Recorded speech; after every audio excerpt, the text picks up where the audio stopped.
MSG Podcast, main sama GSB di podcast.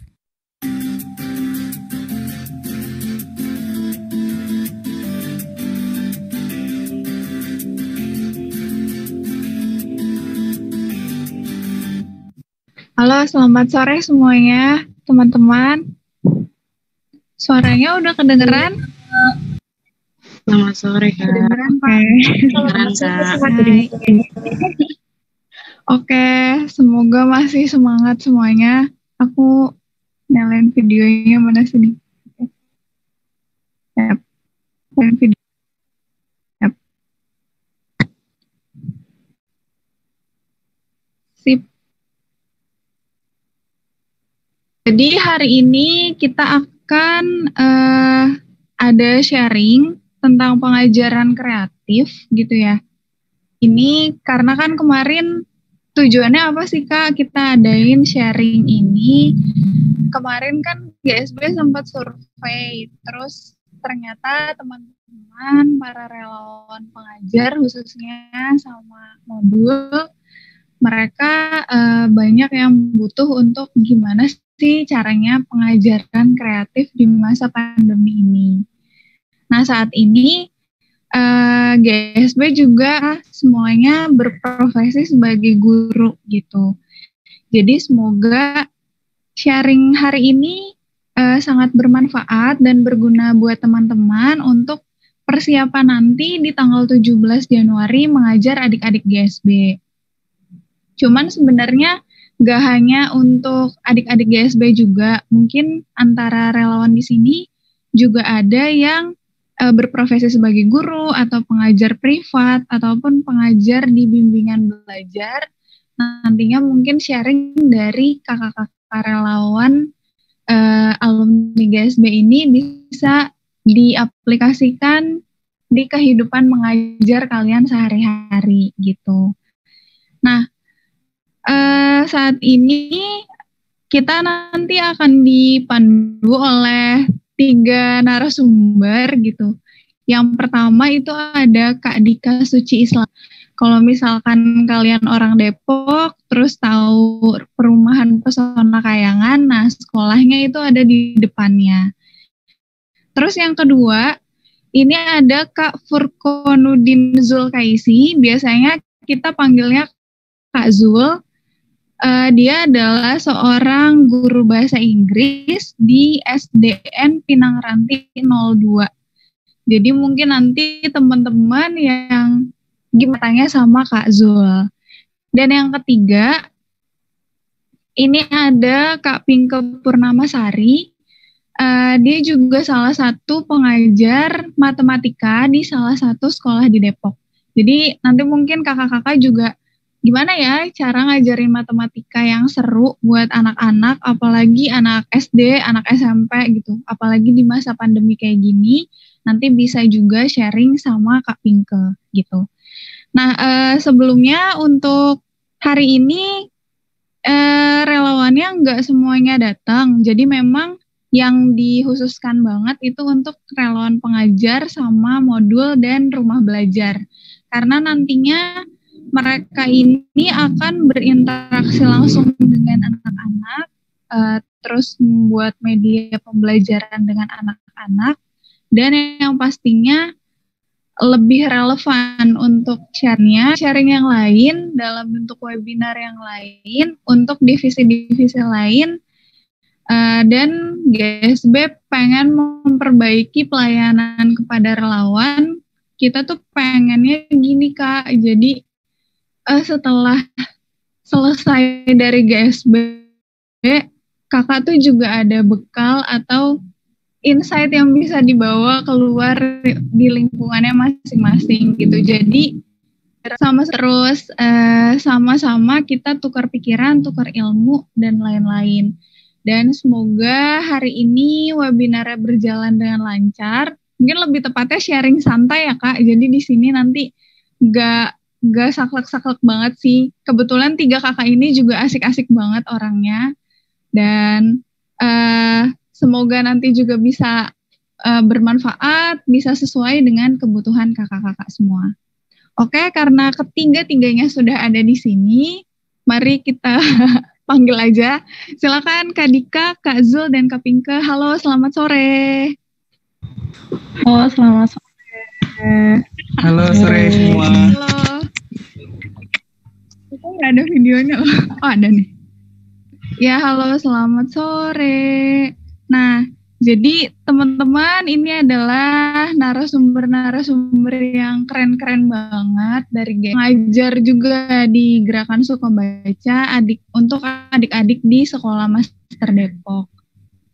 Mungkin boleh perkenalan dulu nih Kak di awal, mulai dari Kak Dika dulu.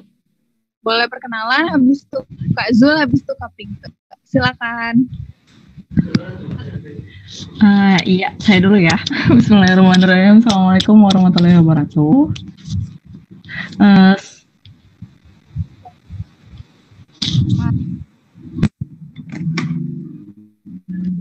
Suaranya kedengeran nggak ya?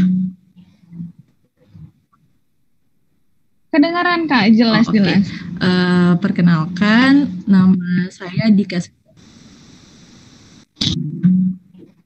Oke, panggilannya Dika. Saat ini mengajar di SMP SMA Pribadi Depok. Saya pegang kelas 8, 11, 12 biologi, IGSI dan AS level. Terus udah alumni GSB, kayaknya seangkatan sama Kak Furkan ya, tahun lalu, enggak 2 tahun lalu. Terus selain juga masih aktif dibantu guru belajar lagi sebagai relawan pelatihan gamification. Jadi pengajaran mata pelajaran berbasis game itu masih berlangsung juga, dan selain itu mengajar privat untuk bahasa Inggris, TOEFL dan Turkish. Itu aja. Terima kasih.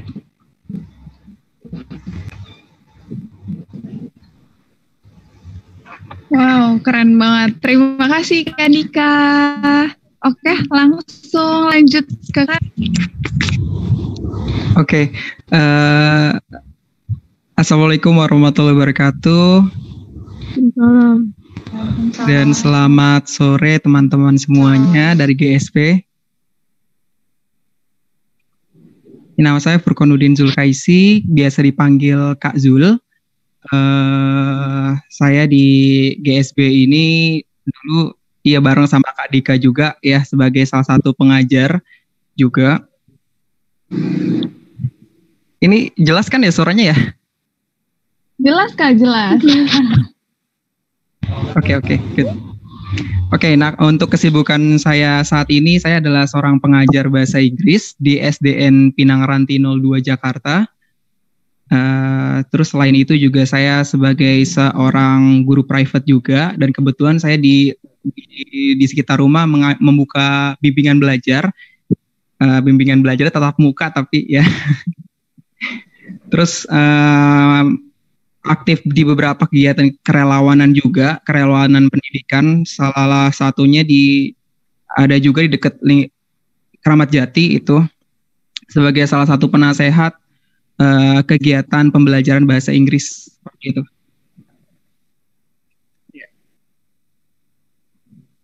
Oke, saya rasa cukup. Terima kasih. Udah Kak Zul? Oke. Ini kita ya teman-teman gak usah tegang-tegang. Mungkin karena baru awal. Jadi teman-teman relawan nanti juga kalau misalkan ada pertanyaan boleh langsung via chat aja. Nah yang terakhir nih, siapa guru matematika? Silakan Kak Pinke Purnamasari boleh berkenalan dulu. Oke, bismillahirrahmanirrahim. Halo semuanya, suara saya kedengaran nggak kira-kira? Kedengaran jelas. Oke teman-teman, perkenalkan nama aku Pinke Purnamasari.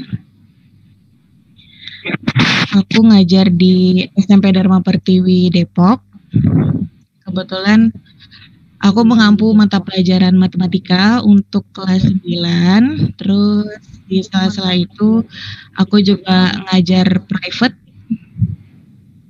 dan juga aktif di beberapa kegiatan di luar sekolah. Gitu. Salam kenal semuanya. Oke, salam kenal semuanya.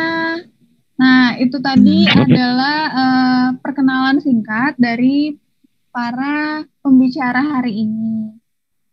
Nah, karena mungkin kayaknya kakak-kakaknya udah nggak sabar banget nih, sharing tentang gimana sih pengajaran kreatif di masa pandemi. Terus, aplikasi apa aja sih, Kak, yang bisa digunain selama pembelajaran jarak jauh gitu. Mungkin teman-teman masih banyak yang bingung, cuma taunya Zoom, Google Meet gitu. Ternyata masih banyak kok aplikasi lain yang mungkin bisa digunakan gitu. Terus yang ketiga, rekomendasi harian dengan kurikulum. Dan yang pasti, yang paling penting, gimana caranya tips buat ningkatin semangat belajar untuk adik-adik, apalagi pada masa pembelajaran jarak jauh ini yang sering banget mudik gitu. Nah, sekarang langsung aja kita mungkin mulai sharingnya karena tadi sudah di share screen. Pertama dari Kak Gris, setiap pembicara boleh memaparkan materinya maksimal 20 menit. Setelah itu kita sesi tanya jawab. Terima kasih. Selamat menjelaskan, Kak Zul. Oke. Saya dulu berarti ya.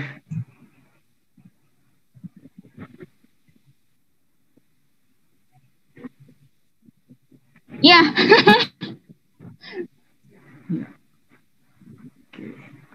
Ya, ini udah ada juga di layarnya. Ya. Oke, teman-teman bisa kelihatan kan gambar pada layarnya? Dan suara saya juga udah jelas juga ya. Ini saya lepas earphone-nya sih. Ya, jelas. Teman-teman boleh jawab aja loh. Nggak usah di-mute, kelihatan atau enggak, atau di chat. Ya, jelas, Kak. Kelihatan, Kak. Sip, mantap. Aman. Oke, jadi ini tadi aku baru bikin juga. Jadi nanti bisa Kak Ren sebarin ke teman-teman relawan ya. Boleh. Oke. Nah, jadi teman-teman, seperti yang kita tahu ini di tahun 2021 itu kita masih sama sistem belajarnya itu secara tatap muka atau daring. Ya, di mana tuh padahal sebenarnya udah banyak orang berharap tatap muka ya, bukan daring gitu ya. Tapi dikarenakan kondisi pandemi yang justru masih belum membaik, maka di tahun 2021 di semester 2 ini teman-teman adik-adik kita masih belajar secara daring gitu ya, secara online PJJ. Apalagi sesuai dengan Pergub kalau di daerah Jakarta sendiri ya, Pergub nomor 3 tahun 2021 DKI Jakarta. Tinggal lagi buat kita semua ya, karena ini udah sekitar 1 tahun lebih gitu ya, dimana kita pasti menggunakan banyak media elektronik ya, seperti mungkin teman-teman pakai gawai belajarnya gitu ya, laptop dan lain sebagainya. Nah, di sini teman-teman, guru itu dituntut untuk memberikan pembelajaran yang tidak hanya berbasis teknologi tapi juga kreatif gitu. Jadi sekarang itu semua orang belajar pakai gadget gitu, kebanyakan gitulah. Nah, di sini yang perlu diingat sama teman-teman juga adalah teman-teman relawan, pembelajaran dari itu atau PJJ itu bukan pembelajaran tatap muka yang didaringkan gitu. Jadi nggak kita belajar di kelas terus dijadiin bikin online gitu, nggak seperti itu ya. Oke. Nah, di sini ada beberapa tips yang aku punya yang juga selama di sekolahku ya. Apa sih tips-tipsnya untuk pembelajaran jarak jauh yang kreatif? Yang pertama itu, teman-teman di sini hindari menggunakan metode belajar ceramah gitu ya. Kalau misalnya teman-teman sekolah juga kan atau kuliah, kita pasti selalu dijelin dengan yang namanya ceramah. Kita ngedengerin gurunya atau dosennya menjelaskan materi dan kita nyatet, ngerjain soal dan ini. Ini termasuk salah satu metode yang sangat konvensional sekali gitu ya, di mana guru itu sebagai pusat pembelajaran. Nah, pada pembelajaran daring ini sebenarnya kita seperti dituntut untuk melakukan revolusi pendidikan, di mana kita itu harus seperti menggeser tradisi-tradisi lama, gaya belajar yang konvensional, mengganti dengan gaya belajar yang lebih terbarukan, banyak dalam kondisi pandemi seperti sekarang ini. Nah, salah satunya adalah discovery learning gitu ya. Nah, kalau discovery learning ini adalah metode pembelajaran di mana pusat pembelajar itu adalah anak itu sendiri, di mana kita sebagai guru hanya sebagai seorang fasilitator, memberikan bahan-bahan bacaan, memberikan sumber-sumber bacaan, atau memberikan website-website yang bisa mereka gunakan untuk memaparkan apa yang mereka temui gitu. Jadi mereka mendiscover diri mereka sendiri gitu ya, melakukan discovery. Dinilai itu lebih sesuai karena dengan itu anak itu lebih aktif gitu.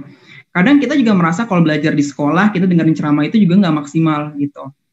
Dengan belajar kepada anak-anak itu sendiri, bahan bacaan untuk mereka baca, lalu mungkin kita bisa berikan evaluasi atau soal-soal, maka mereka akan mencari. Terus di sini metode lain selain discovery learning ada juga blended learning gitu ya, di mana kita menggabungkan antara metode belajar secara daring maupun luring gitu.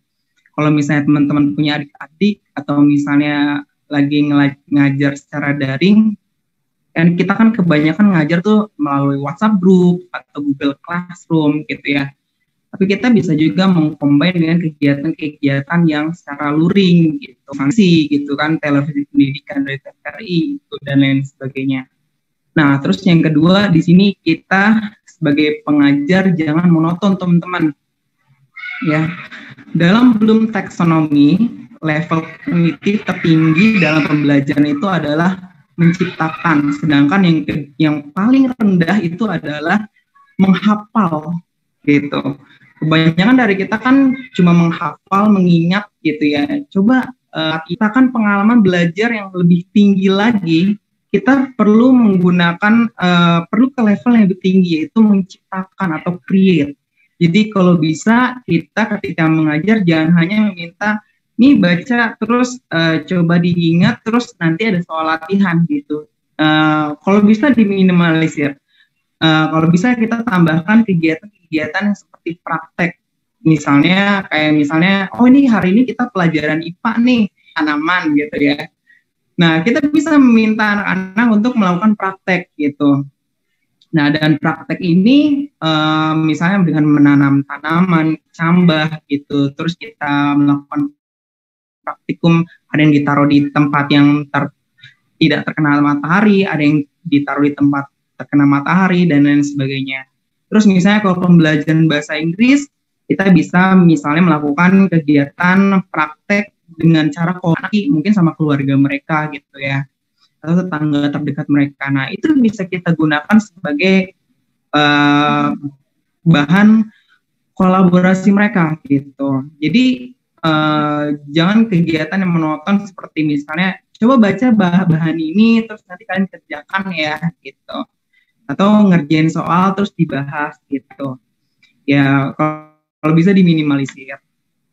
Terus yang ketiga, agar lebih kreatif, kalian mendapatkan banyak keluhan, banyak komen dari orang tua siswa. Mister, kok ini tugasnya banyak banget sih? Padahal aku ngasihnya cuma ya mungkin 15 gitu ya. Nah, di sini ya bayangin aja, dalam satu hari kan anak-anak itu nggak belajar dengan pelajaran kita aja kan. Mereka juga belajar mungkin pelajaran guru yang lain, pelajaran agama, dan lain sebagainya, tematik, dan lain sebagainya. Banyak-banyak gitu. Kadang kita berpikir kayak, dengan kita memberikan tugas yang banyak gitu, anak-anak tuh belajar lebih banyak lagi. Gitu. Enggak, itu mungkin bisa dibilang kayak menyiksa mereka gitu ya.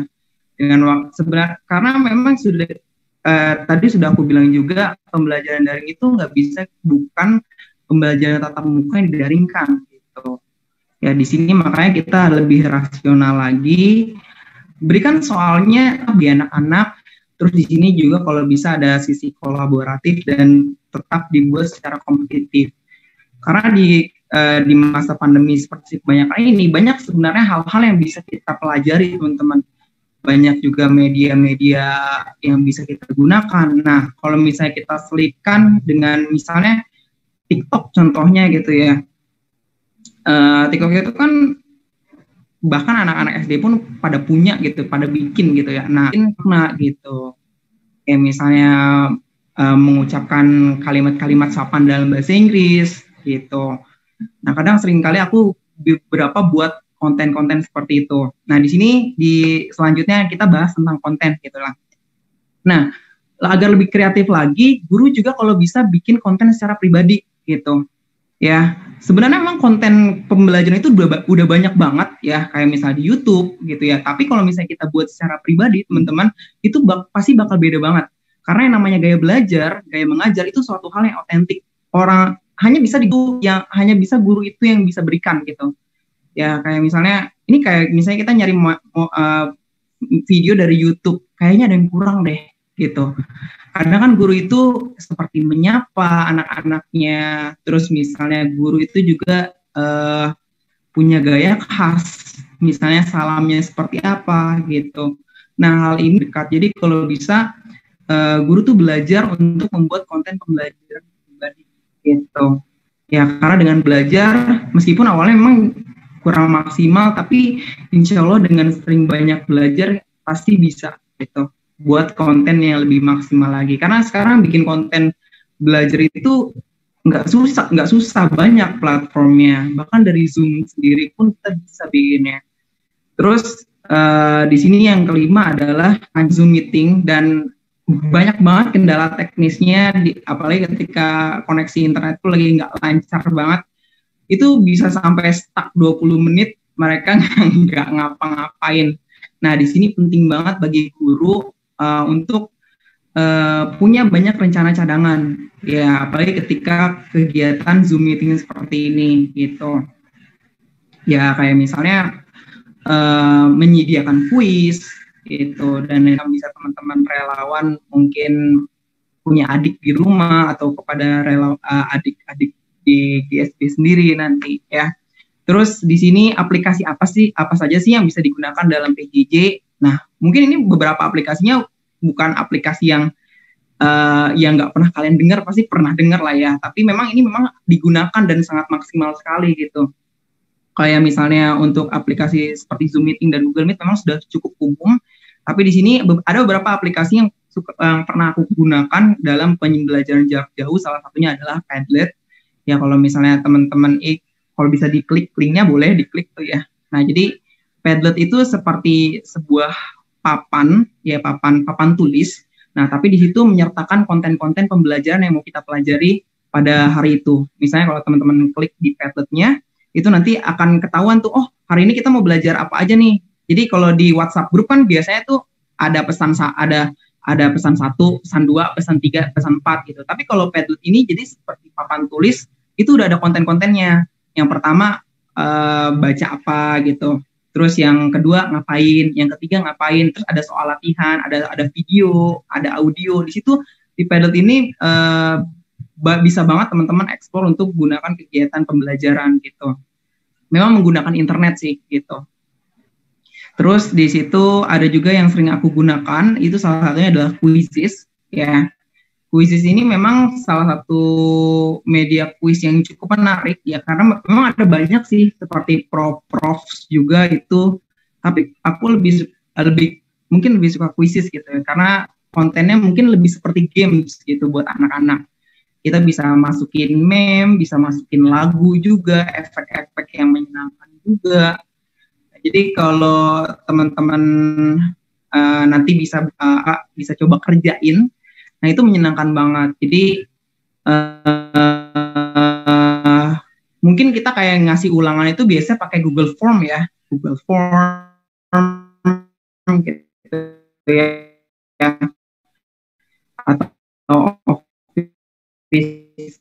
apa gitu 3 nama itu. Jadi kan game aku kadang suka menggunakan ini pembeli, tapi mungkin ada beberapa. Nah, ini sebenarnya websitenya aku dapat dari sekolah juga ya, dalam beberapa seminar sekolah mereka menggunakan website ini ya, dari namanya adalah Guru Berbagi gitu ya. Itu teman-teman nanti bisa diklik linknya.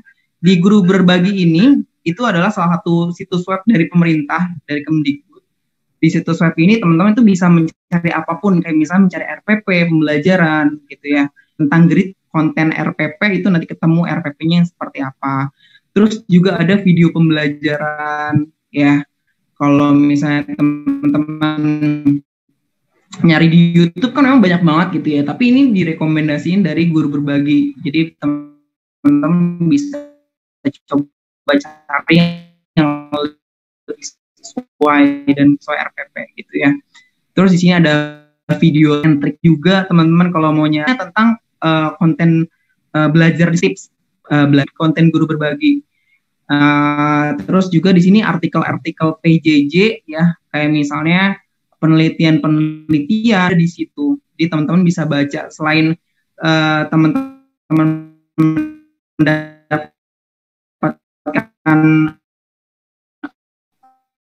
apa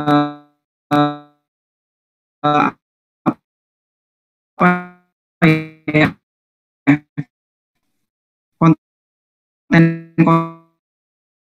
konten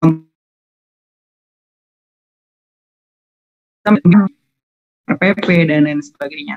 Nah, tapi di sini mungkin kelemahannya dari situs web ini adalah kalau untuk umum ini tidak bisa full akses teman-teman. Tapi ya kayak misalnya kayak webinar gitu ya. Di sini juga sebenarnya jadi punya akun bisa dicoba dibuka. Oke, lanjut.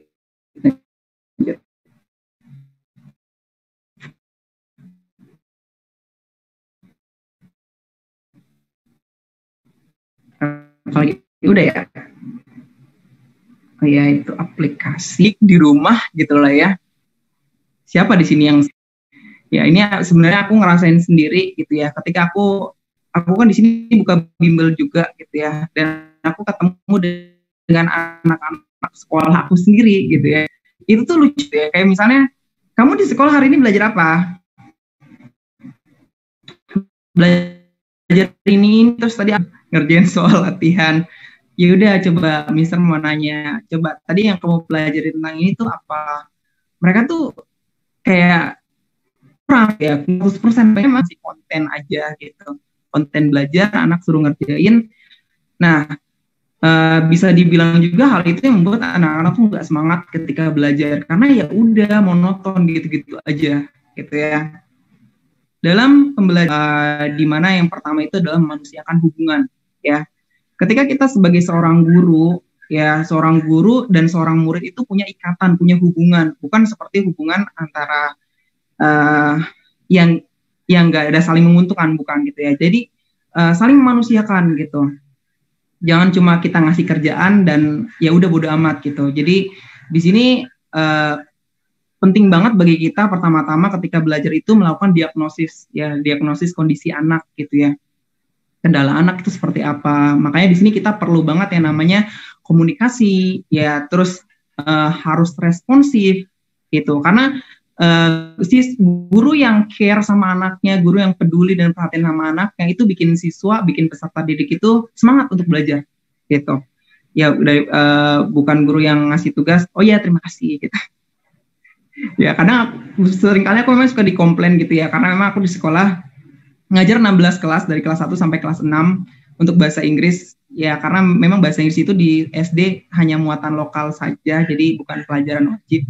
Itu kadang suka ya, orang tua tuh butuh sesuatu hal yang responsif gitu, cepet dibales, terus cepet juga dikasih nilai gitu.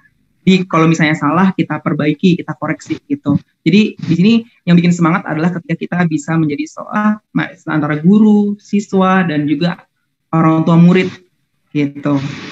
Jadi komunikasi dan responsif itu wajib banget itu yang harus kita miliki. Terus yang kedua di sini memahami dunia siswa. Oke.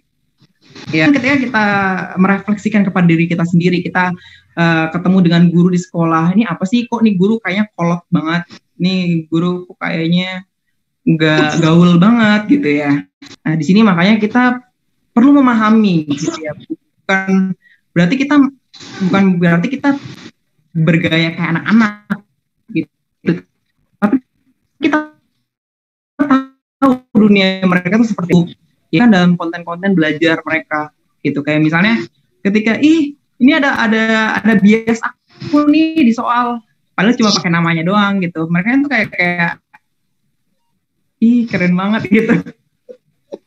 Terus kayak misalnya oh iya nih lagi happening nih tentang Sriwijaya Air gitu ya. Nah itu membuat mereka tuh juga menambah wawasan mereka gitu. Jadi dipandang oleh siswa gitu ya. Terus yang ketiga itu memotivasi dan mengapresiasi. Ini yang mungkin sering kali aku lihat kurang gitu ya. Mungkin dari aku sendiri juga gitu ya. Ya kadang penting banget bagi kita sebelum memulai pelajaran pada anak-anak, jangan langsung ngasih materi, tapi memberikan motivasi. Kayak misalnya, kenapa sih kita perlu belajar? Nanti kalau kita misalnya keluar negeri, kita bisa ngomong pakai bahasa Inggris. Oke. Iya benar gitu, tapi secara relevannya kehidupan anak-anak berpikir segitu gitu. Terus memberikan apresiasi, kayak misalnya memberikan nilai gitu ya. Mungkin kalau misalnya kita nggak bisa ngasih hadiah dan lain sebagainya gitu, kita nggak bisa ngasih tepukan hangat di kepala mereka gitu, nggak bisa, karena kita ucapan semangat gitu, itu berarti banget bagi mereka gitu ya. Misalnya kita kasih voice note gitu ya, tapi voice note gitu, jadi mereka bisa mendengar ekspresi dari suara kita yang tulus gitu. Terus di situ berikutnya bagaimana meningkatkan semangat siswa, yang keempat membangun suasana yang kompetitif namun tetap menyenangkan gitu. Jadi suatu pembelajaran yang monoton itu terkadang nggak kompetitif, maksudnya nggak juga gitu. Kayak misalnya ketika kita mengajar lewat Zoom, kok nih anak-anak responnya nggak ada yang mau ngomong gitu ya, karena kita mungkin belum membangun stimulasi sehingga mereka mau aktif gitu. Kita harus bikin suasana itu bersaing gitu ya. Ya bukan untuk nilai juga gitu, tapi dibuat dalam jalan yang menyenangkan juga gitu. Terus yang kelima, beri kemudahan dalam belajar. Ya seperti yang kita tahu, belajar PJJ ini banyak banget kendalanya gitu ya, mulai dari kuota, koneksi internet yang gak menentu gitu ya. Jangan terlalu kita paksakan, oke, kita hari ini Zoom meeting, ya anak-anak harus bisa, anak-anak harus hadir, kita harus dengar, tapi kita harus dengarkan gitu. Oh mereka nggak bisa nih, ya udah, kalau misalnya mereka nggak bisa, tetap kita berikan pembelajaran, tapi mungkin mereka nggak ada akses internet pembelajaran jarak jauh melalui online, tapi mungkin mereka membuat kelompok gitu ya, kelompok belajar terdiri dari beberapa orang, guru datang ke rumah gitu. Jadi beri kemudahan teman-teman ya kepada anak-anak, karena ya orang tua juga merasa kesulitan sebenarnya gitu. Di sini soalnya kita belajar gitu nggak hanya sama anaknya, tapi sama orang SMP, SMA, mereka udah punya guru sendiri gitu, sehingga mereka bisa ya bisa ngerjain soal secara mandiri. Tapi kalau yang SD itu perlu bimbingan dari orang tua. Oke, nah itu 5 tips yang sebenarnya menurut aku mungkin bisa memberikan semangat kepada siswa. Itu pengalaman mengajar aku sendiri ya. Oke teman-teman, terima kasih. Kalau teman-teman ada yang mau ditanyain boleh banget. Mau ditanyakan boleh banget, nanti tinggal dicatat, ditulis di komentar. Iya. Oke, makasih Kita Karen. tepuk tangan online dulu untuk Kak Zul. Ya, tepuk tangan online ya karena kita masih jarak jauh. Keren banget materinya, terima kasih banyak. Tadi udah ada beberapa aplikasi, temen juga ada yang baru tahu nih ternyata hari ini gitu. Nah, selanjutnya kita akan dengerin sesi sharing dari Kak Dika Suci. Tapi sebelumnya untuk teman-teman relawan yang mau nanya-nanya dulu terkait pemaparan materi dari Kak Zul, boleh di kolom chat atau nanti di terakhir kita ada sesi tanya jawab, itu nanti bisa raise hand aja. Mungkin silakan Kak Dika, dipersilahkan. Iya, terima kasih banyak. Aku udah bisa share screen ya berarti? Oh, udah, oke. Bismillahirrahmanirrahim. Selamat semuanya. Aduh, kok jadi kesini? Bentar ya. Bentar. Oke. Share screen.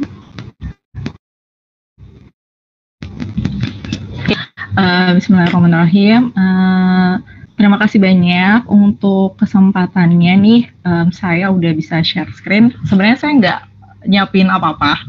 Bukan maksudnya kayaknya saya udah tahu kalau akan diborong semua nih penjelasan sama sama teman saya berdua nih, Kak Zul dan Kak Pinke. Makanya saya mau nambahin sedikit aja tentang materi yang akan dibawakan hari ini. Ini suara saya kedengeran nggak ya? Kedengeran Kak Zul. Oh, kedengeran. Oke, siap. Saya mau bawain materi, sebenarnya ini udah pernah saya bawain di waktu itu pelatihan online BGBL juga. Jadi temanya adalah pendekatan pembelajaran gamification. Sebenarnya ini related juga sama keadaan sekarang. Pertama sih yang mau saya tekankan kepada relawan GSB, Masya Allah terima kasih banyak gitu ya, bahwa teman-teman masih mau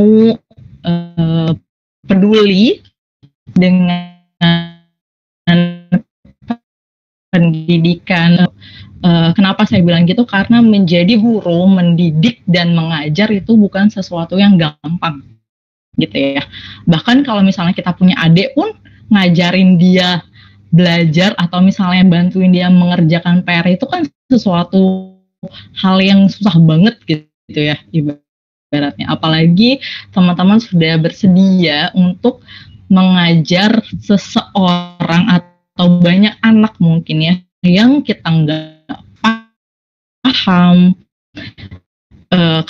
karakternya seperti apa awalnya, backgroundnya seperti apa gitu. Saya sangat apresiasi banget sama teman-teman relawan GSB. Masya Allah gitu ya, di zaman sekarang yang orang serba individu masih ada teman-teman yang peduli gitu sama pendidikan anak Indonesia. Itu dari saya. Lalu saya kayaknya tadi materinya udah diborong sama Kak Zul, udah jelas banget beberapa hal, ada aplikasi juga dan gimana meningkatkan semangat anak. Saya mau nambahin sedikit aja yang ditekankan dalam mengajar, mendidik, entah pun nanti teman-teman jadi guru nantinya atau sekarang sudah jadi guru dan mendidik, bahwa guru itu bukan hanya sekedar pekerjaan, tapi pengabdian gitu ya. Jadi kalau misalnya teman-teman ngajar anak-anak dapat upah, ya kita cuma bakal ngerasain capek aja gitu. Kenapa? Karena kalau teman saya pernah bilang gini, ya kalau lo mau kaya ya jangan jadi guru gitu. Kenapa? Karena nggak ada ya teman-teman guru yang kaya tuh nggak ada gitu. Ada juga guru yang bahagia gitu. Kenapa? Karena mengajar itu kan menyampaikan ilmu. Ilmu itu adalah sebagai ladang amal jariah gitu ya. Semoga apa yang kita sampaikan kepada anak-anak itu bisa menjadi jalan kita, bisa menjadi sumber pahala kita nanti gitu. Langsung aja. Caranya gimana ya dalam pembelajaran online? Sebenarnya gini teman-teman, lucunya adalah saya itu mengikuti, saya baru 3 tahun mengajar secara formal di institusi sekolah gitu. Sebelumnya saya ngajar sebagai pelatih dalam kursus bahasa atau yang lain, dan baru masuk ke dalam sekolah yang formal gitu. Karena beda banget ya, kita ngajar les sama kita ngajar di sekolah pasti mekanisme beda banget. Dan sebenarnya pembelajaran online atau pelatihan online di Indonesia itu sudah dilaksanakan kurang lebih selama 3 tahun ke belakang gitu. Jadi pemerintah itu sudah mendorong guru-guru untuk bisa memanfaatkan aplikasi online gitu ya. Cuman kenapa ya manusia gitu ya, manusia tuh kalau nggak didorong, nggak dipush, kalau nggak dijorokin dulu, mereka nggak akan mau belajar gitu. Makanya sekarang kelemahannya adalah ketika kita kena pandemi gitu ya, kita terkena pandemi, kita dapat ujian pandemi, banyak sekali guru-guru yang tidak siap dalam hal apa, dalam hal tadi ya, digital, pengetahuan digitalnya seperti apa, cara mendidiknya seperti apa gitu. Kenapa saya bilang kayak gitu? Karena ini deh, kalau misalnya kita tahulah kalau teman-teman belajar ada industri 1.0 sampai 2.0, 3.0 sampai 4.0, sekarang udah industri 5.0 bahkan gitu ya, bahwa segala macam hal itu sudah digantikan dengan mesin gitu ya. Terkadang mungkin kita berpikir kalau semuanya udah digantikan sama mesin, apakah guru juga bisa ya digantikan dengan mesin gitu? Kan ada via YouTube, apa sih sebenarnya yang bisa membuat posisi guru itu tidak tergantikan gitu. Yang membuat posisi guru tidak tergantikan adalah kita itu bukan hanya mengajar, tapi mendidik dan menyentuh intuisi atau menyentuh bukan hanya akal, tapi kita menyentuh perasaan dari anak didik kita gitu. Jadi itulah yang membuat pekerjaan guru itu tidak bisa tergantikan oleh mesin ataupun digitalisme yang lain. Jadi kalau misalnya hal pertama yang teman-teman harus lakukan adalah teman-teman harus mengajar atau misalnya mempersiapkan segala pelajar itu berasal dari mana? Dari hatinya teman-teman, bukan dari paksaan, bukan dari apapun gitu, dan tidak mengharapkan apapun. Karena apa yang berasal dari hati itu nyampainya ke hati juga gitu ya. Jadi preparation yang pertama yang harus dilakukan adalah siapkan hati yang lapang gitu. Siapkan hati yang lapang untuk bisa memahami karakter anak-anak didik kita.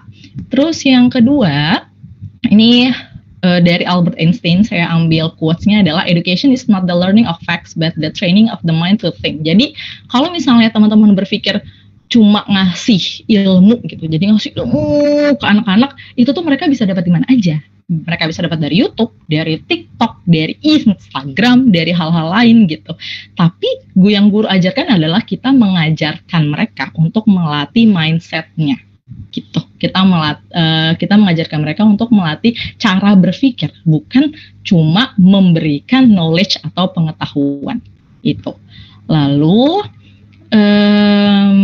hubungannya adalah gamifications ini, kalau misalnya saya jabarkan secara singkat adalah pembelajaran berbasis game gitu ya. Di masa sekarang nih, anak-anak lagi virtual gitu ya.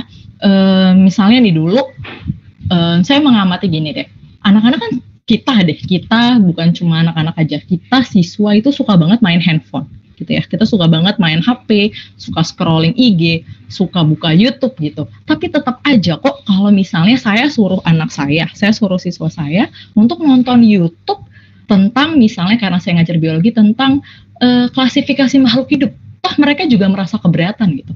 Jadi bukan YouTube-nya yang salah, bukan kitanya yang salah, bukan siswanya yang salah, tapi apa? Tapi bagaimana kita meng-create instruksi tersebut dalam sebuah game gitu. Jadi walaupun misalnya kita minta anak kita nonton video, tapi harus ada nih unsur gamification-nya. Kenapa? Karena insting manusia itu adalah berkompetisi gitu. Jadi alasan-alasan adanya harus kita pakai gamification, walaupun nanti pakai aplikasi apapun ya, tadi Kak Zul udah nyebutan ada Quizizz, ada Padlet gitu, itu harus di-create, harus dibentuk dalam game gitu bentuknya, karena kita akan pernah bosan gitu. Kenapa? Karena ada unsur kompetisi tadi, seperti yang Kak Zul bilang, bangun jiwa kompetitif kayak gitu ya.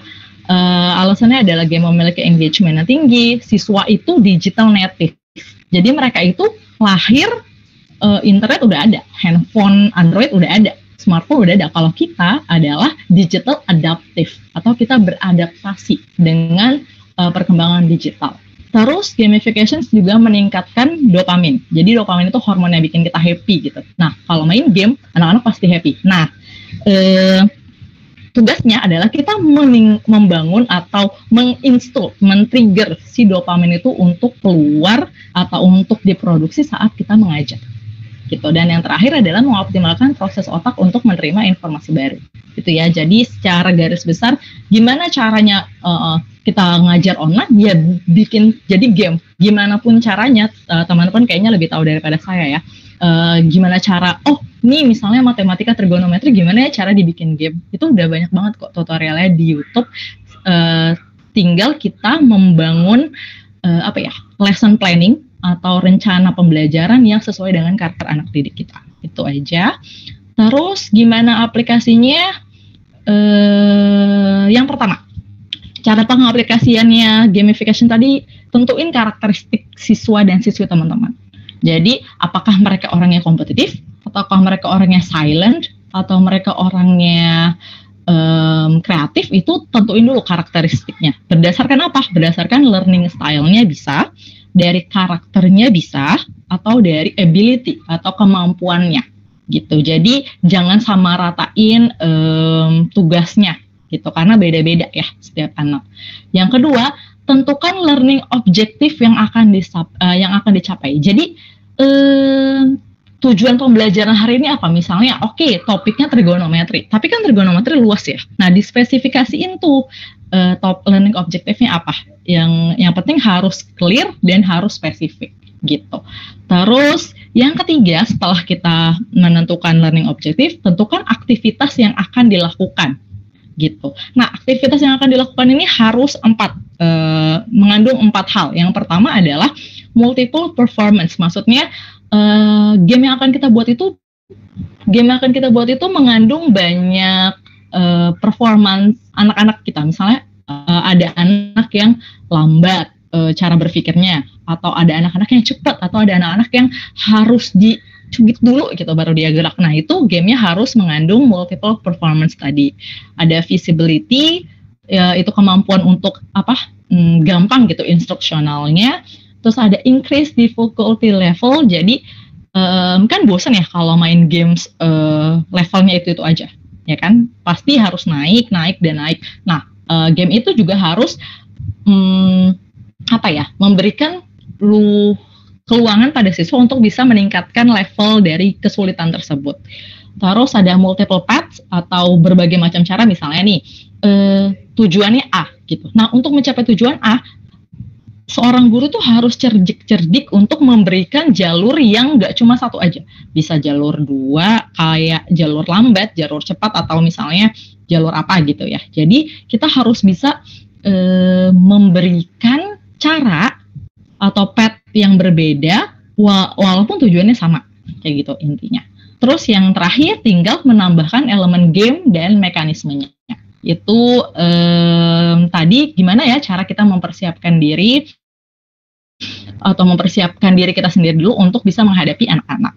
Lalu tadi Kazo udah menyebutkan beberapa aplikasi ya untuk yang bisa dipelajari di pembelajaran online. Ada Quizzes, ada Padlet, saya juga pakai itu. Nah, ini mungkin teman-teman bisa akses sendiri beberapa aplikasi yang bisa digunakan selama pembelajaran. Cuman mungkin kalau misalnya ada beberapa website atau ada beberapa aplikasi yang memang membutuhkan Google users gitu ya. Jadi misalnya harus diiringi sama school user dari Google gitu. Tinggal teman-teman cari aja yang berbayar, yang gratis, yang gratis masih banyak juga kok. Ini contoh aplikasinya, ada untuk presentations misalnya pakai Peer Deck, ada Google Meet, kita udah sering tahu, ada GoFormative, Deck Toys, AdSite, ada Bamboozle, Jeopardy, Live Worksheet, MozaWeb, Spiral, terus ada Wuplo, Padlet, Whiteboard.fi, dan berbagai macam lain. Ini nggak mungkin saya jelasin satu-satu, jadi mungkin ini bisa jadi referensi teman-teman untuk bisa dicoba, kayaknya ini bisa, ini kayaknya bisa gitu ya. Yang harus ditekankan adalah there is no guarantee that it will works gitu. Jadi nggak garansi untuk itu akan berhasil gitu teman-teman dalam satu waktu. Kayak gimana ya? Yang kita didik kan manusia gitu ya, kayak pasti ada trial and error-nya gitu. Jadi nggak mungkin, mungkin hari ini pakai Padlet deh, semuanya berhasil. Enggak juga. Pasti ada beberapa yang, ini gimana Miss, ini gimana Mister, kayak gitu. Pasti ada yang kayak gitu, dan kita harus tetap trial and error dan tetap harus belajar gitu. Jadi jangan pernah menyerah gitu. Kalau misalnya gurunya nyerah, gimana anak muridnya coba, ya kan? Berarti kita harus lebih belajar lagi, Kak. Jadi kalau misalnya saya asumsikan gitu kepada saya dan teman-teman guru lainnya adalah bahwa guru itu yang harus lebih banyak belajar sebenarnya dibandingin sama siswa gitu. Jadi ini beberapa aplikasi yang bisa mungkin dipelajari teman-teman sendiri ya, nanti di rumah. Udah, itu aja. Dari saya, gitu aja. Nanti mungkin kalau ada yang butuh slide-nya bisa saya kirim ke Kak Ren ya. Nanti bisa di-share ke teman-teman. Terima kasih. Oke, terima kasih Kak Dika. Tepuk tangan online lagi. Keren banget. Makasih banyak Kak Dika. Ini tadi dari Kak Zul belajar banyak, dari Kak Dika ditambahin lagi gamification, menarik banget sih, aku pengen cari tahu lebih lanjut. Oke, selanjutnya yang terakhir nih teman-teman, mungkin buat pengajar matematika ya, yang udah gimana sih nih caranya ngajarin anak-anak supaya suka sama matematika, supaya seru gitu matematikanya. Langsung aja Kak Pinke Purnamasari, silakan Kak Pinke. Halo semuanya, suara saya kedengaran? Jelas Kak, kedengaran. Oke, baik. Terima kasih sebelumnya saya ucapkan untuk Kak Dika dan juga Kak Furkon. Ilmunya sangat bermanfaat. Saya di sini kayaknya harus lebih banyak belajar lagi sama beliau-beliau nih, Masya Allah ilmunya.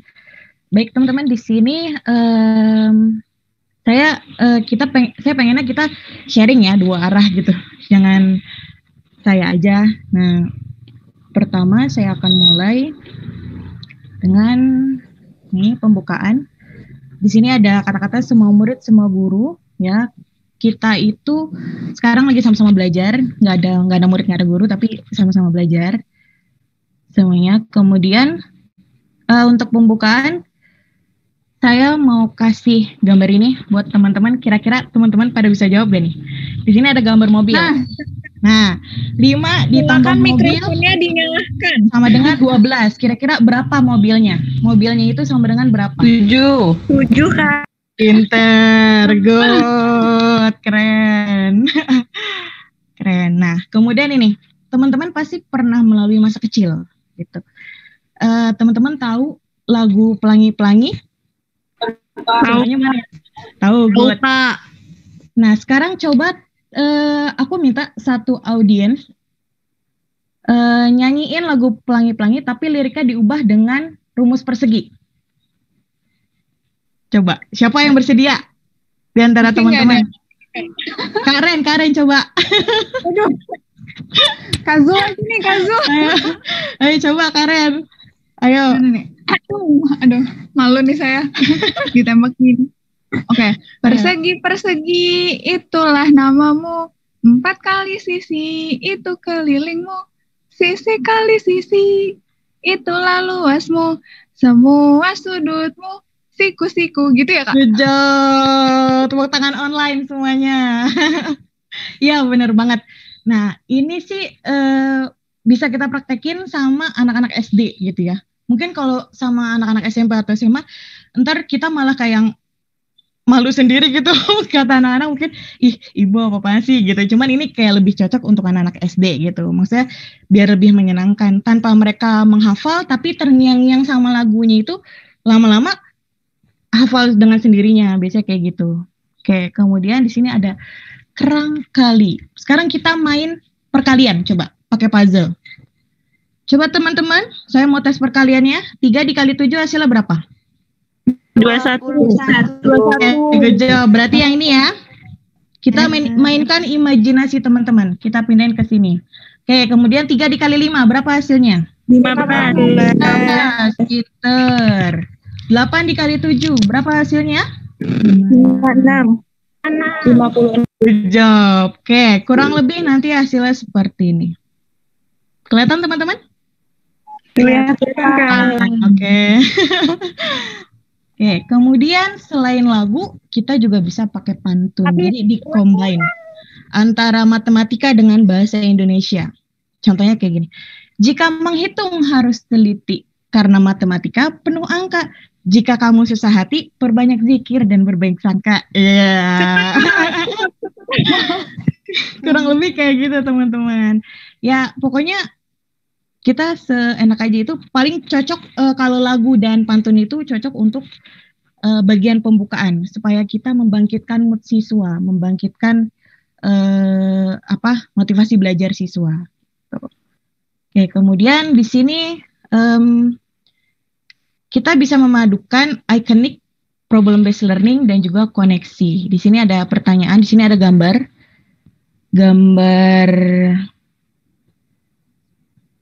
dua mobil dan juga 3 motor, tapi di sini pertanyaannya ceritanya jumlah kendaraannya itu totalnya ada 10. Jumlah bannya itu ada 32. Berapa banyak mobil dan juga berapa banyak motor gitu ya. Oke. Di sini ada metodenya Brunner-Hotz ya. Kita bisa pakai gambar ya. Pertama kita gambar aja dulu kerangkanya. Nah, kemudian kita lihat bannya. Kalau ini ada berapa teman-teman? 2. Ada 2. Mobil ada berapa teman-teman? 4. Oke. Sekarang kita lihat ya. Di sini ceritanya masih motor semua. Tapi jumlah bannya belum 32. Sekarang kita tambahkan rodanya ya. Oke. Nah, ini semua sudah mencapai jumlah roda 32. Berarti kita bisa lihat nih, kita bisa bedain mana mobil, mana motor gitu. Kalau motor bannya ada 2, mobil bannya ada 4. Berarti kurang lebih mobilnya ada berapa teman-teman? 6. Motor ada berapa teman-teman? 4. Ya, pinter semua ini. Keren semua loh. Lanjut ya. Oke. Teman-teman, ternyata dalam mendidik itu tidak bisa mendadak. Ya. Harus butuh prepare, harus butuh persiapan, harus butuh yang namanya rancangan buat pembelajaran. Kalau dia dadakan disebutnya apa? Tahu bulat. Tahu bulat. Di sini ada gambarnya tahu bulat, betul sekali. Lalu apa yang harus kita lakukan? Loh, kok muncul angka? Coba teman-teman lihat tabel di bawah. Nah, siapa yang bisa susun ini menjadi sebuah kalimat? Kita lihat, kita cocokin. Angka 2, ternyata huruf apa? B. 21 huruf apa? U. 1 A, 20 T. Berarti buat. Kata pertama buat. Kata kedua apa kira-kira? Buat apa ayo? Mikir ayo. Bahan. Terus? Ajar. Terus?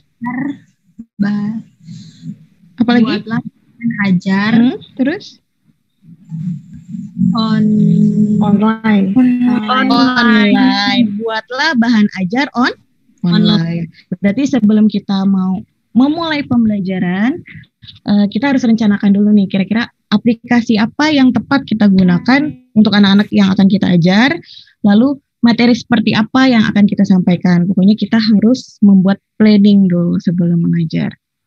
Nah, sebetulnya tadi pengetahuan Kak Dika sama Kak Furkon itu jauh lebih banyak daripada saya gitu. Nah, karena selama pengalaman saya mengajar di sekolah itu, kalau seandainya kan kondisi ekonomi siswa berbeda-beda gitu ya, maksudnya banyak siswa yang terkendala dengan pulsa, banyak siswa yang terkendala dengan kuota gitu. Itu salah satu kendala yang bisa kita sharing di sini ya. Jadi di sini yang sering saya pakai sih ini umum gitu sebetulnya. Banyak juga tuh yang keren kayak tadi Padel segala macam. Cuman yang lebih saya sering pakai yang ini ya, untuk media pembelajaran sendiri saya pakai Edmodo kalau di sekolah. Terus WhatsApp, Telegram segala macam. Kalau di WhatsApp sendiri pun kita juga bisa memanfaatkan banyak-banyak fiturnya ya. Ada chat, ada video call, ngirim file dan lain sebagainya. Itu udah satu package banget gitu, dan itu terjangkau juga. Hampir semua orang punya WhatsApp, hampir semua orang, tapi tidak semua orang. Terus kemudian untuk assessment atau penilaian, biasanya saya pakai Google Form. Kalau Google Form itu kan dia kalau untuk pilihan ganda dia bisa mengkoreksi otomatis ya, lalu nanti langsung muncul nilai skornya jika sudah di-download itunya. Intinya banyak teman-teman yang bisa dipakai, tapi setelah melakukan pembelajaran jangan lupa kita harus melakukan persen anak-anak bisa memahami apa yang kita berikan untuk mereka, terus kira-kira apa aja nih yang mereka belum bisa mengerti dari pembelajaran kita hari ini. Nah, itu biasanya bisa pakai Mentimeter, bisa pakai survei. Saya pernah belajar tentang Google Site for Education ya. Nah, Google Site for Education itu sendiri juga sudah memuat banyak fitur-fitur ya, hampir all in one yang memenuhi kebutuhan untuk pendidikan. Di situ juga ada Google Jamboards kayak papan tulis online dan lain segala macam. Di situ ada. Intinya banyak yang bisa kita pakai. Nah, ini saya pernah dapat dari teman ajar mata pelajaran ular tangga. Nah, kayak gini. Cuman kalau misalkan online, gimana Kak cara belajarnya? Mungkin kalau misalkan mereka punya dadu di rumah, itu bisa dipakai gitu. Tapi kalau misalkan nggak bisa, nggak apa-apa. Kita kasih unjuk gambarnya aja. Kira-kira mereka mau sampai berapa nih? Misalnya pilih nomor antara 1 sampai 6 gitu. Nah, terus kemudian mereka bisa memainkan ular tangga agama Islamnya. Terus kemudian, nah untuk matematika sendiri sebetulnya banyak banget ya aplikasi-aplikasi yang bisa digunain sama anak-anak di rumah, baik itu download di Play Store atau lain segala macam. Biasanya yang umum itu Photomath sih ya, anak-anak yang sering pakai. Tapi banyak juga aplikasi. Untuk saya pribadi, kayaknya lebih enak kita bikin video sendiri deh gitu, maksudnya biar kita juga belajar bagaimana cara menyampaikan materi secara online, terus kita juga bisa mengevaluasi diri kita sendiri gitu. Kalau untuk Photomath kan kayaknya anak-anak nggak mikir gitu ya, cuman foto doang, terus keluar jawabannya gitu. Kayaknya kalau untuk dunia pendidikan agak kurang sih, cuman ini alternatif aplikasi aja. Mungkin nanti yang anak-anak lagi iseng-iseng nih mau nyoba nyari tahu jawaban segala macam bisa pakai Photomath dan lain sebagainya. Di sini sudah saya kirim juga linknya. Oke, kemudian ini udah disampaikan sama Kak Furkon. Jadi ada beberapa link. Tadi guru berbagi Kak Furkon sudah menyampaikan ya. Terus juga rangkuman dari modul matematika SMP. Kalau nggak salah SD dan SMA juga ada, itu di P4TK Matematika. Di sini juga anak-anak gitu yang dekat dengan dunia sehari-harinya yang sering mereka gunakan aplikasinya. Di sini ada referensi Instagram yang berkaitan dengan matematika. Pertama itu ada @ngaji-matematika, kemudian ada ngobrol matematika, ngotik ya. Terus kemudian ada sepulang sekolah. Nah, kalau sepulang sekolah ini setahu saya dia nggak cuma matematika, tapi ada IPA, bahasa Indonesia gitu. Pokoknya keren aja, teman-teman bisa explore sendiri. Kemudian juga ada bank soal matematika dan lain sebagainya. Sebenarnya banyak ya di Instagram. Kemudian Telegram juga ada matematika mudah. Nah, yang waktu saya tatap muka itu, saya pernah ngobrolin tentang YouTuber sama TikTokers gitu.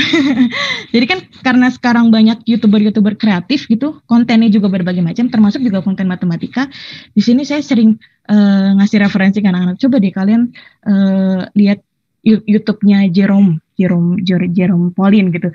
Kan beliau itu kuliah di Matua Seda University Jepang ya gitu. Maksudnya biar anak-anak juga termotivasi, terinspirasi dari beliau gitu. Beliau bisa menjelaskan matematika dengan cara yang lucu gitu, nggak membosankan gitu. Jujur saya juga belajar dari beliau gitu. Terus kemudian ini ada I Can Learning gitu. Punya teman saya Muhammad Khalif Iksan ya. Dia juga expert banget dalam dunia matematika. Kemudian juga ada YouTube saya, cuman saya belum terlalu expert untuk membuat video-video. Cuman saya kalau iseng-iseng saya upload di YouTube gitu sih, supaya siswa nggak bosen gitu ya pas pelajaran online. Kalau pas pelajaran online bisa kita ngadain ice breaking gitu, kayak tadi lucu-lucuan atau ngasih games gitu yang kayak Kak Furkon atau Kak Dika bilang. Terus kemudian ice breaking berarti masuk ke ajak main yang mendidik juga ya. Terus kemudian bisa juga ngobrol santai, sharing pengalaman gitu pas lagi saat. Kemudian bangun pembahasan yang anak sukai. Kira-kira misalkan ada berita apa nih yang sekarang yang lagi in, bisa ke situ. Jadi walaupun kita belajar matematika, yang nggak melulu topiknya matematika gitu, kita bisa ngobrolin hal lain. Terus kemudian bisa juga dikasih tontonan film atau video ya kalau misalnya share screen kayak gini. Nah itu aja sih tips dari saya. Semoga bisa walaupun hanya sedikit ilmunya. Nah, Karen, saya kembalikan kepada dirimu. Oke, terima kasih Kak Pinka. Tepuk tangan online lagi. Yeay. Duh, keren banget. Ini dari 3 pembicara hari ini, aku juga dapat insight baru, ilmu baru lagi tentang pendidikan dan pengajaran gitu. Nah, karena 3-tiganya sudah menyampaikan materinya dengan baik dan menyenangkan, kita langsung aja ke sesi pertanyaan. Ini tadi udah ada beberapa Kak pertanyaan. Nanti silakan aja ya, aku melempar ke 3-tiganya, silakan yang mau menjawab siapa. Oke, dari yang pertama, ini dari Kak Aurelia Rahmi. Jika dalam les privat, metode yang tepat kita terapin apa ya Kak, supaya anak-anak itu nggak jenuh dan ngerasa cuma belajar itu doang terus-menerus? Mungkin boleh dijawab nih, Kak Zul, Kak Dika, atau Kak Pinka, silakan.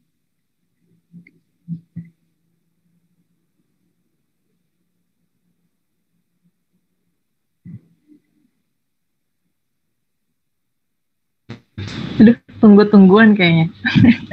Tunggu-tungguan. Ini, ayo, nggak bisa ya. Silakan. Kazul yang punya bimbel, coba. Ya boleh deh, boleh. Apa tadi pertanyaannya, aku lihat dulu sebentar ya. Jadi pertanyaannya, jika dalam les private ya, metode yang tepat kita terapin apa agar mereka tidak jenuh dan merasa hanya mereka yang belajar secara terus-menerus. Oke. Ya di sini memang aku juga beberapa kali memang pernah mengajar private juga gitu ya.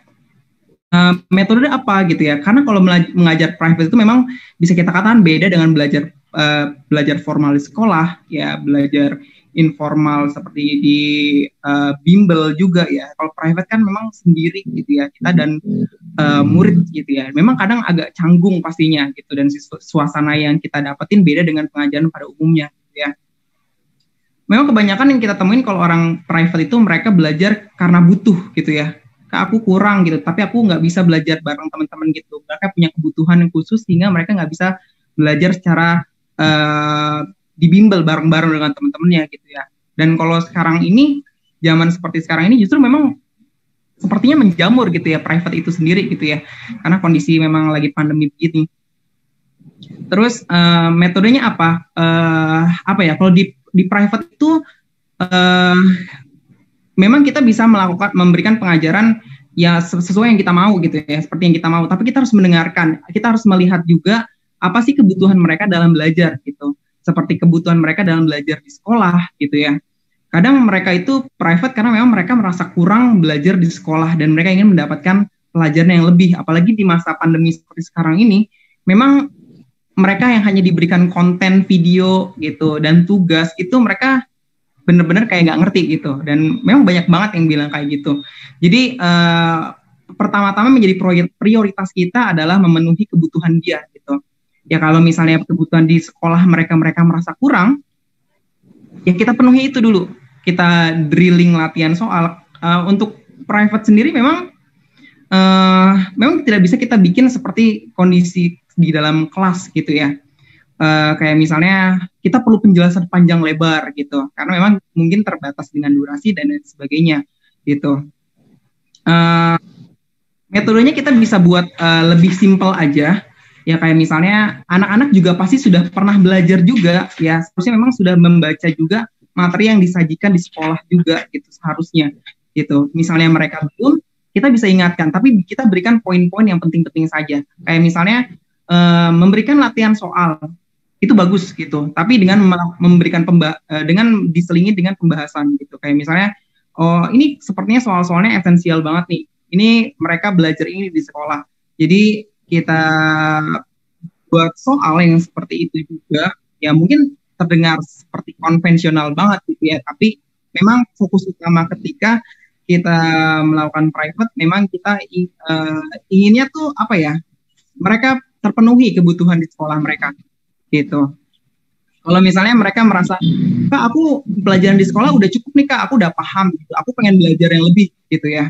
Nah, makanya memang penting banget bagi kita untuk bertanya kepada mereka butuhnya belajar apa sih private ini gitu. Jadi kalau private ini berdua, justru memang chemistry kita memang harus terjalin gitu teman-teman.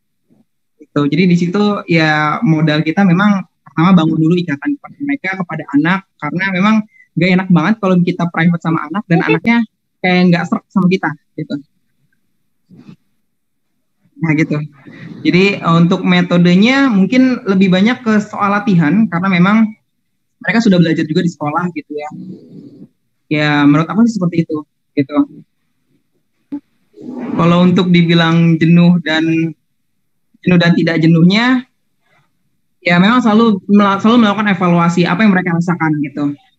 Ya, jadi hubungan kita tuh jangan cuma belajar dan udah aku pulang gitu. Tapi kita juga bisa melakukan sesi curhat, jadi seperti temannya mereka gitu. Seperti itu sih kalau menurutku. Mungkin dari kakak-kakak yang lain bisa Ada ditambahkan. yang silakan loh.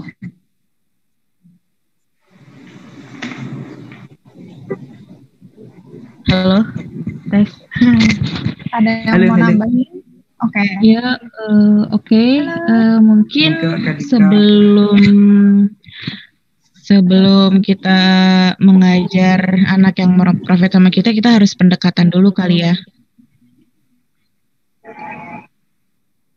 Pendekatan misalkan kita cari tahu dulu nih, kira-kira kebiasaan mereka, cara belajar mereka tuh gimana, learning style yang tadi kita sampaikan gitu.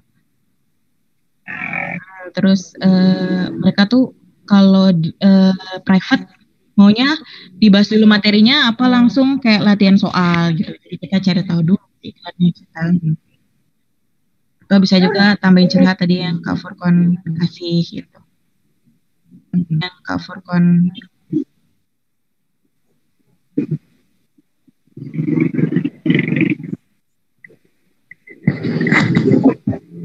Ya kanan. Oke. Ya, jadi tadi teman-teman kalau misalkan untuk private tadi karena memang interaksinya kan antara itu lebih kayak deket gitu ya, mungkin harus pendekatan dulu ke siswanya, terus ditanya sih kebutuhan dia tuh bahas materi itu apa, karena kan kalau misalkan materi utama sebenarnya udah dibahas sama guru di sekolah. Mereka kan biasanya private itu untuk tambahan, entah dia misalkan mau masuk universitas favorit gitu. Jadi kita tanya tujuan dia les private tuh apa. Jadi sehingga referensi bahan ajarnya mungkin bisa sesuai sih sama si adiknya ini. Mungkin itu aja sih tambahannya. Kalau misalkan ada yang mau nambahin boleh banget loh. Oke. Nah, terus pertanyaan yang kedua. Ini kayaknya pertanyaannya agak sama sih. Tadi yang untuk Kak Aurelia Rahmi sudah dijawab ya sama Kak Zul dan Kak Pinke. Kalau misalkan nanti kurang lengkap, silakan tanya lagi di chat atau di DM aja ke Instagram mereka berdua. Ya, untuk pertanyaan kedua sama ketiga, ini kayaknya mirip dari Kak Hawin sama Kak Mutiara. Jadi gimana caranya nentuin kriteria siswa sementara kita tuh baru ketemu besok. Jadi intinya mungkin kita baru pertama nih ketemu, gimana caranya kita tuh bisa tahu kriteria siswa itu seperti apa. Terus habis itu bagaimana caranya kita meningkatkan dan membangun hubungan baik serta mengenal siswa sementara kita tuh belum punya pengalaman mengajar. Jadi teman-teman di sini mungkin kan banyak relawan yang bukan berprofesi sebagai guru, Kak. Terus besok tuh mereka tanggal 17 banyak juga yang baru ibaratnya terjun ke dunia ngajar untuk ngajarin adik-adik GSD. Nah, gimana sih caranya untuk membangun hubungan personal yang baik kepada siswa? Terus ada nggak sih cara-cara atau tips-tips nanya-nanya ice breaking gitu kepada siswa yang baru kita kenal. Gitu. Mungkin boleh dijawab dari Kak Dika dulu kali ya, Kak Dika, silakan. Oke, terima kasih. Ini pertanyaannya kayaknya ini questionsnya selamanya deh. Maksudnya kita pun yang udah jadi guru kan tiap tahun ada murid baru ya. Tiap tahun ada murid baru, kita nggak tahu karakternya. Apalagi di masa pandemi itu saya punya murid yang kita nggak pernah ketemu langsung pasti. Kita taunya cuma dari online gitu. Kadang ada apa nggak ada di kamera itu kita nggak tahu deh kayak gimana kan. Kalau misalnya untuk pertama kali, saya selalu menerapkan first impressions is everything. Maksudnya first impression itu segalanya. Itu yang akan melekat di benak anak-anak sampai kapanpun. Maksudnya susah gitu loh ngerubah. Kita kan pasti setiap dari kita, kalau kita tuh pengen dikenal sebagai guru yang apa sih? Guru yang galak, guru yang tegas, guru yang charming, atau guru yang apa? Itu tentuin dulu. Kalian mau dikenal sama anak tuh apa dulu, apanya gitu yang dikenal. Jadi first impressions itu penting yang pertama. Yang kedua, senyum. Ya, maksudnya tidak ada yang bisa dikalahkan dari senyum gitu. Senyum yang tulus, yang mau dijutekin kayak mau nggak dibalas, mau kayak gimana ya, senyumin aja gitu. Dan yang ketiga, nggak usah malu. Karena kayaknya kalau pekerjaan yang menurut saya, pekerjaan yang tidak membutuhkan rasa malu adalah guru gitu. Kita tuh bisa jadi badut, kita tuh bisa jadi pelawak, kita bisa jadi ibu tiri gitu kadang-kadang. Jadi ya emang nggak boleh malu gitu. Kalau misalnya kita udah pengen terjun ke dunia pendidikan, ya itulah kita gitu. Misalnya apalagi Kak Furkon misalnya ngajar dari kelas 1 sampai grade 1 sampai grade 6 gitu ya. Pasti kan kelas 1 jadi badut. Gitu misalnya, jadi badut. Nggak mungkin kan di grade 6 kita jadi badut, nggak mungkin. Pasti jadi ibu tiri gitu kan. Karena anak-anak grade 6 itu kan biasanya kalau misalnya ujung-ujungnya angkatan tuh bandel ya, bukan bandel sih, kayak mereka berusaha mencoba mencari jati diri gitu. Nah itu emang kita nggak boleh, maksudnya rasa malu itu harus ditekan gitu. Itu sih dari saya. Oke, makasih Kak Dika. Kak Pinka atau Kak Zul ada tambahan gak nih untuk gimana caranya buat kenalan sama murid yang belum pernah kita tahu?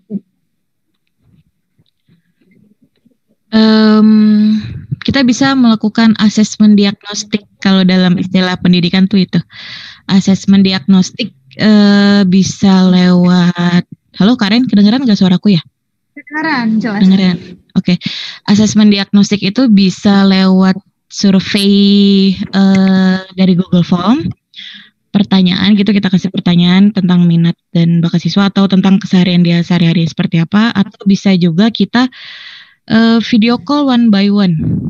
Lewat WhatsApp video call kita kenalan sama anaknya gitu. Karena kita kan belum pernah lihat mukanya juga, belum tahu karakternya, belum tahu cara berkomunikasinya seperti apa gitu kan. Itu juga bisa, karena kan kalau WhatsApp video call juga terjangkau gitu ya. Atau kita telepon aja gitu. Jadi sih kalau untuk sebelum, ya sama gitu Kak, apalagi kelas 7 kan. Kelas 7 belum kenal sama sekali, udah 1 semester, bayangin. Nah itu yang jadi PR sih emang, PJJ ini tuh yang jadi PR tuh itu. Tantangan buat guru-guru. Buat teman-teman juga. Oke, terima kasih Kak Pinka. Kak Zul ada tambahan nggak Kak Zul?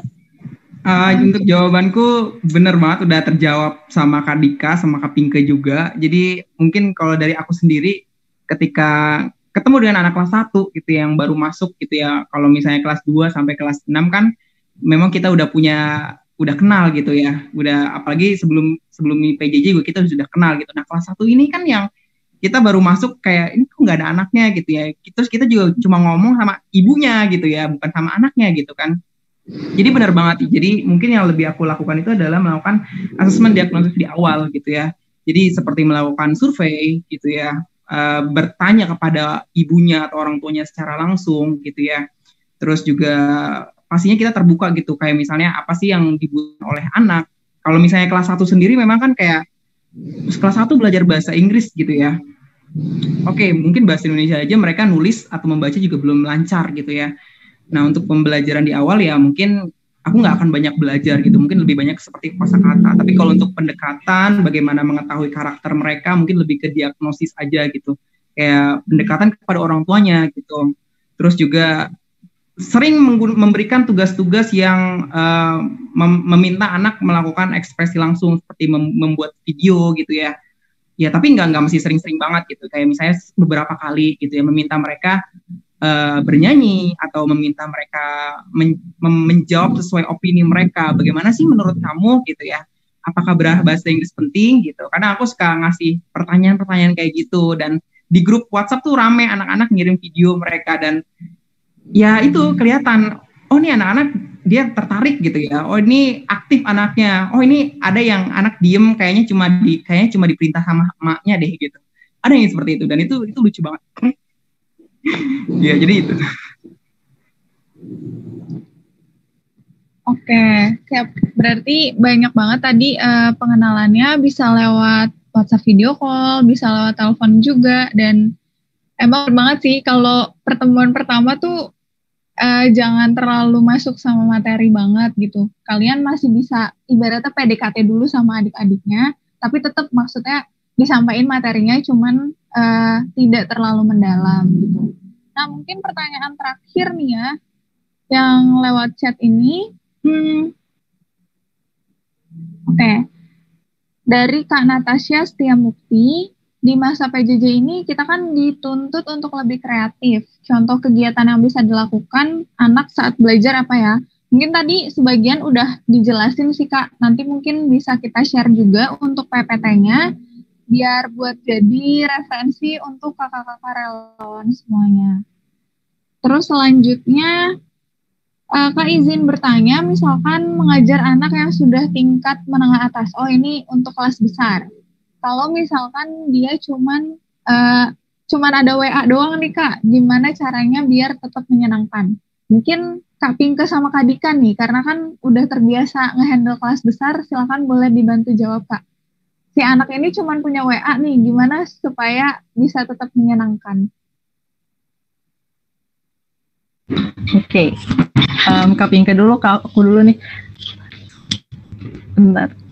Kak Dika dulu, boleh Kak? Kak Pinke dulu deh, aku suka banget sama Kak Pinke. Udah aku nambahin dikit aja. Kalau di WhatsApp itu, oh iya aku pernah.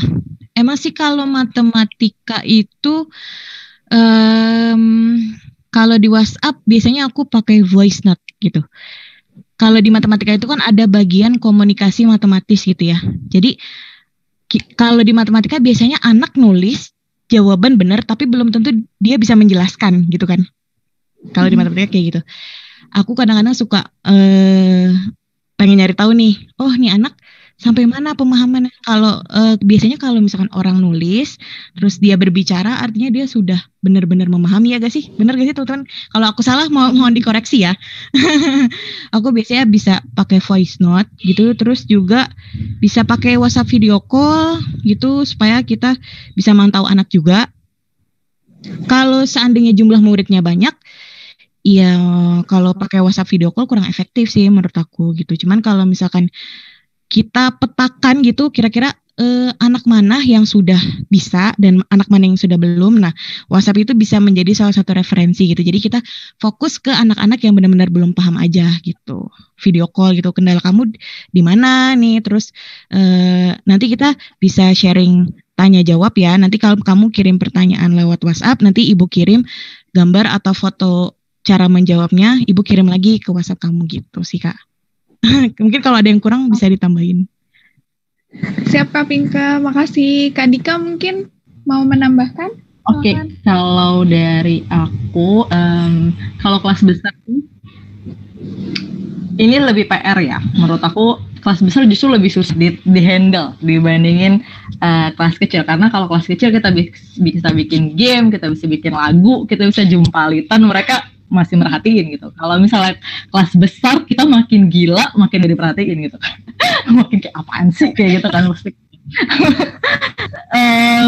Kalau saya sih kuncinya karena saya tuh mengajar, saya kurang paham ya kalau perempuan. Jadi saya tuh mengajar cowok semua. Jadi di sekolah pribadi Depok itu yang grade senior high school itu cowok semua. Jadi saya cuma tahu pengalaman cowok aja. Kalau cewek saya belum tahu. Untuk kalau misalnya cowok semua, itu teorinya adalah gini. Saya selalu membuat ini konyol sebenarnya, tapi ya nggak apa-apa lah. Sentuhlah dia, tepat lihatnya, dia akan jadi milikmu selamanya. Itu sih kalau anak cowok. Karena anak cowok itu benar-benar susah di-handle gitu kan. Maksudnya, apalagi biologi yang hafalan gitu ya. Maksudnya biologi hafalan, anak cowok udah bukan cowok banget lah kalau hafalan itu. Kalau saya sih biasanya, saya punya grup WhatsApp sama anak-anak, kelas 12, kelas 11 juga punya. Biasanya kita suka ngejokes aja. Jadi bangun chemistry-nya dari hubungan kita di luar kelas gitu. Jadi saya ngejokes, kita ngejokes apa, kayak ngejokes yang aneh-aneh, atau enggak kita bahas yang nggak penting, misalnya kayak bahas zaman Aukarin, kita bahas Aukarin, bahas apa segala macam gitu. Nah, saat kita bahas biologi, mereka juga akan balas, bukan jadi silent reader gitu. Ketika misalnya mereka ngejokes yang nggak penting kita balas, saat kita bahas yang penting mereka juga akan balas gitu. Jadi intinya terutama untuk anak laki-laki adalah cari mereka tuh sisi sensitifnya di mana. Ketika kalian udah bisa nemuin sisi itu, misalnya anak laki tuh sebenarnya lebih gampang loh dibanding anak perempuan, karena anak laki-laki tuh gak muka dua gimana ya, kalau cewek kan bisa menyembunyikan perasaan ya. Maksudnya cewek tuh kayak bisa sok pura tegar gitu, kalau misal sedih atau lagi bosen tuh bisa gak apa-apa, aku tetap bisa belajar. Tapi kalau cowok enggak gitu, maksudnya kalau mereka lagi nggak mood, mereka lagi putus cinta misalnya, atau mereka lagi berantem sama ayah ibunya, ya nggak bakal mau belajar gitu. Jadi apalagi mereka ya, seenggaknya mereka punya WhatsApp, dan itu biasanya saya tanyanya, dan tadi benar kata Kak Pinke, evaluasi itu bisa berupa apa aja. Tadi mungkin Kak Pinke bisa pakai Google Form segala macam. Saya sih biasanya evaluasinya, misalnya saya di kelas ngajar, terus anak ini biasanya, kan kita tahu ya pasti sebagai guru, anak ini biasanya aktif kok enggak ya. Nah, biasanya setelah pelajaran saya telepon, atau enggak saya chat, kamu lagi kenapa, nanti dia curhatnya dengerin aja, walaupun sebenarnya saya nggak baca amat gitu kan. Maksudnya yaudah yang penting ada notif di read lah gitu kan, nanti bacanya jam 11 malam kayak kalau kita lagi nggak belajar, yang penting yaudah semangat ya gitu. Yang penting kitanya deket dulu sama anak-anak, karena anak-anak milenial tuh bukan anak-anak zaman kita, maksudnya saya udah tua ya, zaman berapa ya, maksudnya kelahiran 94-an gitu. Kalau kalian 94 kan lebih gini, kamu belajar ya, kita belajar ya kan, kamu nggak boleh A, nggak boleh B, pasti kita nggak akan ngelakuin. Kalau anak zaman sekarang kan beda, makin dilarang makin aneh-aneh kan kelakuan kayak gitu. Jadi ya udah gitu, seenggaknya kita harus deket dulu. Walaupun kita kalau punya WhatsApp grup doang, ya udah bikin sekali-kali lah, bikin jokes aneh gitu. Nggak apa-apa dibilang, Kak, Miss Dika konyol banget sih, saya dapat julukan Mister Lucu dan Teraneh. Ya nggak apa-apa gitu, nggak masalah gitu kan. Yang penting anak-anak juga paham gitu. Nah, dan tadi benar, balik lagi ke prinsip saya, first impressions. Jadi branding diri kalian. Brandingnya mau apa nih? Gitu. Jangan tiba-tiba misalnya mau branding jadi guru lawak, tiba-tiba jadi guru tegas, kan nggak bisa ya. Kayak saya tuh pengen jadi guru tegas nggak bisa gitu. Jadi jadi guru lawak aja, atau guru ya udah gitu. Ya, dan di masa online ini gimana ya? Kalau seperti kata Menteri Pendidikan kan, yang penting anak-anak tuh sehat gitu ya, sehat akalnya, sehat badannya. Ya kalau misalnya di satu hari mereka lagi benar-benar nggak mood, bosen, jenuh, ya bukan gak usah belajar. Maksudnya kita aja kasih pembelajaran, tapi mungkin yang bisa review aja. Coba minggu lalu kita belajar apa gitu. Jadi nggak usah nambahin materi baru. Karena anak-anak juga kan sama kayak kita ya, manusia, kita juga bosen gitu. Jadi kita juga harus lebih tahu emosionalnya anak-anak kayak gini. Itu aja sih. Makasih. Wow, terima kasih Kak Pinke, Kak Dika, dan Kak Zul. Ingat ya, sentuhlah dia tepat di hatinya. Itu kayak buat semua siswa juga. First impression-nya. Oke, karena waktu sudah menunjukkan 17.32 dan kayaknya semua pertanyaannya sudah terjawab. Mungkin nanti teman-teman buat yang malu bertanya di sini, boleh langsung aja tanya di grup GSB, nanti kita sampaikan ke mereka semua bertiga. Mereka ini relawan yang baik banget kok, jadi selalu jawab kapanpun gitu. Atau boleh aja nanti di Instagramnya kakak-kakak ini atau YouTube-nya, silakan. Nah, makasih banyak buat Kak Pinke, Kak Dika, sama Kak Zul sudah mau reuni lagi sama GSB. Udah mau berkontribusi lagi, sharing sama teman-teman yang baru di sini. Doain juga semoga relawan GSB ini panjang umur dan betah di satu semester ke depan. Amin. Soalnya beberapa udah ada yang live Kak, gara-gara keterima kerja, jadi saya sedih. Oke, kita langsung masuk ke acara intinya. Yang paling penting yaitu foto bersama, guys. Ayo kita nyalain videonya. Silakan, Kak Ulum atau Kak Sinta boleh bantu screenshot ya, tapi dihitung ya.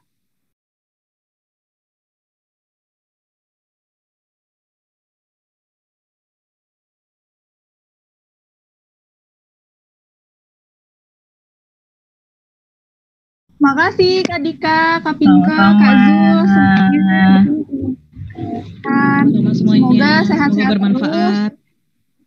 Amin. Dan nanti untuk materinya akan di-share di grup. Sampai ketemu lagi di agenda GSB selanjutnya. Semangat belajarnya ya teman-teman.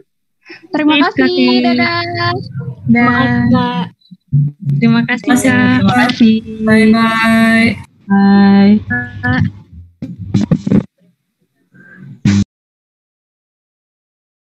Selain kalian bisa dengerin MSK Podcast di Spotify, kalian juga bisa follow Instagramnya Gerakan Suka Baca di @minggucerdas. Dan juga kalian bisa subscribe YouTube-nya, tinggal search aja Gerakan Suka Baca untuk update info dari kegiatan Gerakan Suka Baca yang lain. Terima kasih.